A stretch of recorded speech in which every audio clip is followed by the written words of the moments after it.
Bismillahirrahmanirrahim. Alhamdulillah pada tanggal 28 ya, Januari tahun 2024 saya diminta untuk menjadi panelis dalam acara The Seventh World Islamic Economic and Finance Conference yang diadakan di Minhaj University Lahore, Pakistan. Dan pada panelis itu ada 5 orang ya. Saya dari Indonesia, kemudian ada yang Dr. Iskandar itu dari Qatar ya, Qatar Islamic Foundation, kemudian ada sebelahnya Dr.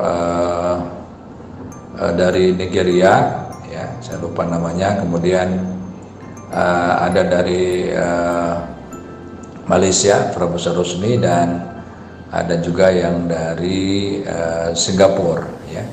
Jadi ada 5 negara, Singapura, Malaysia, Nigeria, Qatar, dan Indonesia, yang kelima-limanya membicarakan tentang wakaf ke depan ya.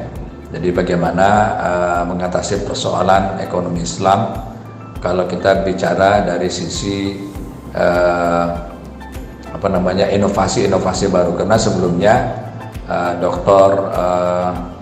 Hussein Muhyiddin Qadri itu sudah mengeluarkan ide untuk Muslim Common Wakaf, artinya ada wakaf yang dilaksanakan oleh seluruh dunia ya, nanti tinggal ditunjuk siapa pengelolanya, yaitu oleh negara-negara Islamic countries ya.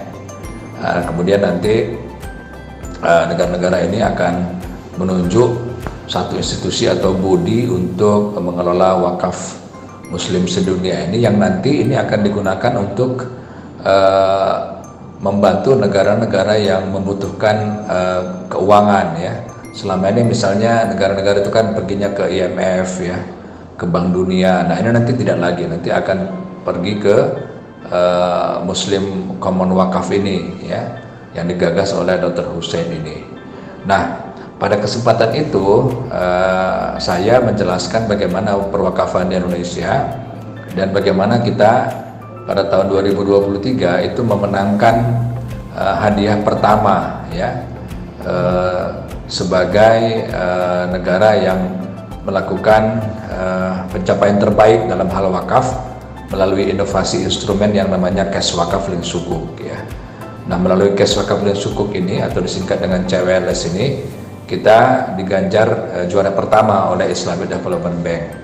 Nah, ini membuat masyarakat audiens ketika itu sangat tertarik ya, dan mereka mempertanyakan bagaimana bisa kemudian Indonesia membuat inovasi seperti itu. Nah, saya katakan dengan wakaf maka kita akan banyak sekali bisa buat inovasi-inovasi. Kita bisa buat inovasi wakaf melalui integrasi antara keuangan sosial Islam dengan capital market ya, atau pasar modal. Nah, itulah lahirnya Cash Wakaf Link Sukuk. Kita bisa juga integrasikan antara wakaf dengan perbankan, nanti sudah lahir Cash Wakaf Link Deposit misalnya. Kemudian kita bisa integrasikan antara wakaf dengan asuransi, muncul wakaf manfaat asuransi ya. Jadi kita bisa integrasikan semua wakaf ini ke dalam sistem keuangan yang ada, sehingga dengan wakaf maka inovasi-inovasi itu akan banyak sekali dilakukan ya. Nah, itu yang saya sampaikan ketika itu, dan saya mendukung ya idenya Dr. Hussein Muhyiddin Qadri itu yang membentuk Badan Wakaf Dunia yang nanti sebagai pengganti daripada IMF ataupun World Bank untuk negara-negara Islam. Barangkali itu yang bisa saya sampaikan. Assalamualaikum warahmatullahi wabarakatuh.